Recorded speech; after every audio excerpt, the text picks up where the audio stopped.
I don't know if you saw this week, but this week Jennifer Lopez revealed that her biggest regret in her career was not seeing what you saw in Unfaithful, not being able to see how great that role was. And you turned it down? Yes. Why?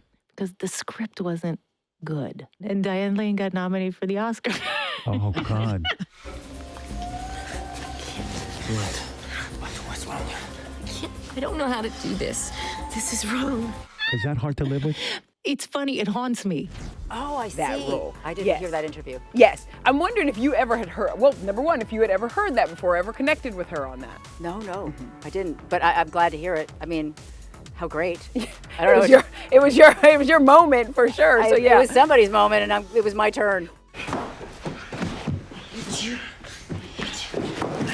What did you see in that? I just saw Adrian Lyne. Okay. And I knew that we were in good hands with Allstate. It's like a Barry White song. You know how it's going to go. Amen. And Amen. I was like, I can sign up for that.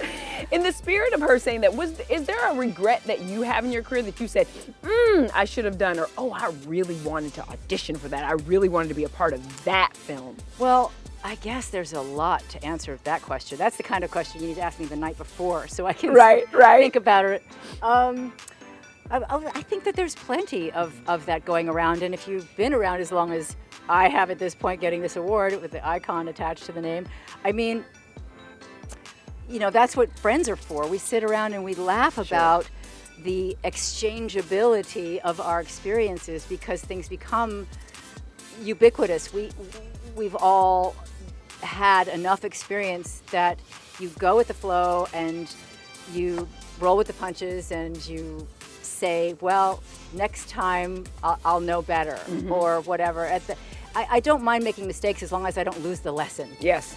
And, you know, for actors, sometimes it's on film forever. And you got to enjoy that too. Absolutely. I mean, it keeps you humble, and that's an important part of being an icon. We toss it around a lot, but in this case, it is warranted. When you hear the term icon, and it's now attached to your journey, how does that sit with you? I mean, when they asked me to come and receive this honor today, I took a pause, and I'm still pausing. I don't know what I'm going to say when I receive it. I over-rehearse things usually.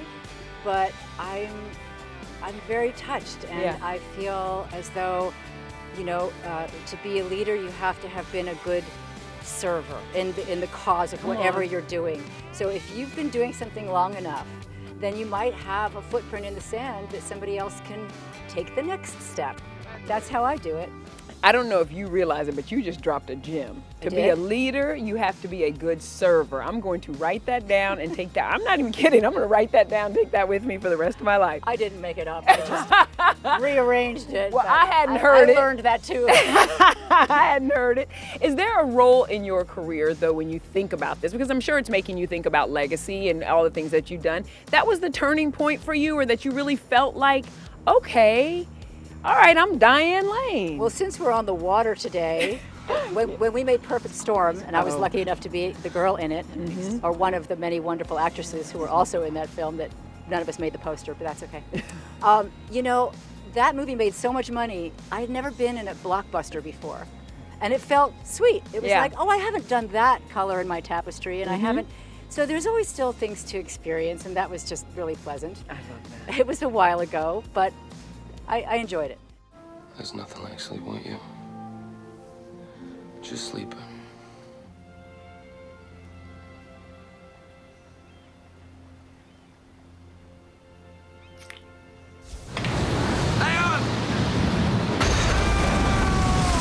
You know, Anniversary is your next film up. We've got another all-star cast for that film. We're so grateful to have our kids here with us.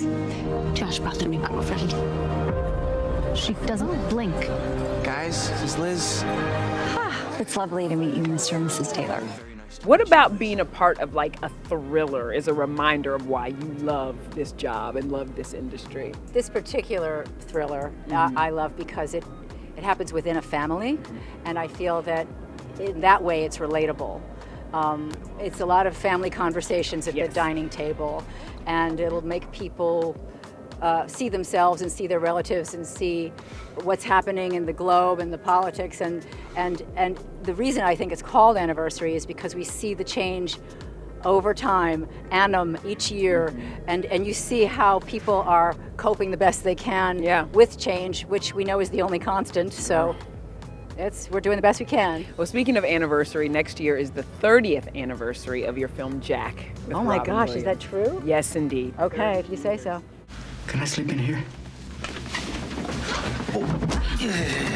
What do you remember about working with him? Oh my in gosh, Robin particular? Williams? Yes. I mean, the man was a breath of more than just fresh air. Yeah. He set the bar so high in terms of good energy.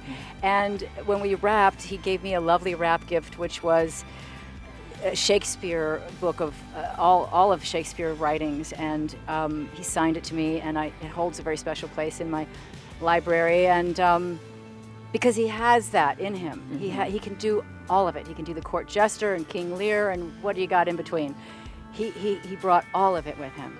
And so in that way, I thought that the gift was very appropriate coming from him because he could play all the parts in all the plays. Yeah. Make your life spectacular. I know I did.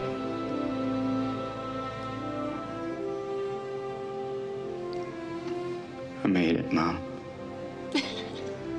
You are going to be in the room today being the icon in the room. There are going to be a lot of actors there that are the next generation. I'm only using that word today. Well, I will not be using it after I'm going to this. say it every 5 minutes today. Diane Lane, the icon. Diane Lane is an icon. Twist it. We're going to do it. We're going to do it all day today. But you're going to have a bunch of actors in that room today too, who are being called like the 10 to watch. That's right. So you've been famous and so good for such a long time. Maybe the question to you is, and maybe it's advice for them, what keeps you grounded, and especially like when fame evolves so much like it has? Well, I have thought about things like reviews or things like maybe social media, which I can't take the heat, so I don't go in the kitchen. But I used to call it birdcage liner. Yeah. Because it's yesterday's, but it's different with social media now because the algorithm will keep that being the first thing to come up. So that's an unfair fight. And I don't really relate to the younger generation in the sense of trying to start out with that extra obstacle course in the gauntlet of whatever success means in this industry. So my hat's off to the younger generation. And I feel as though in some ways it was a kinder, gentler version in some ways.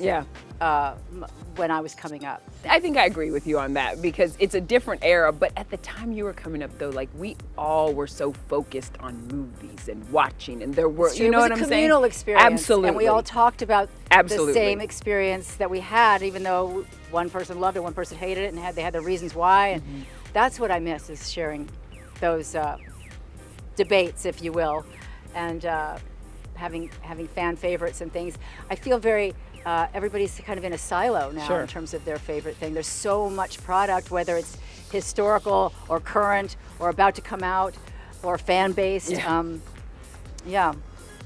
It's different. This interview has been iconic with Diane Lane, the icon. I'm just going to keep doing it. Fair enough. For as long as I can. It's a nice thing to have to contend with for a day. You deserve it. Thank you. Very deserved.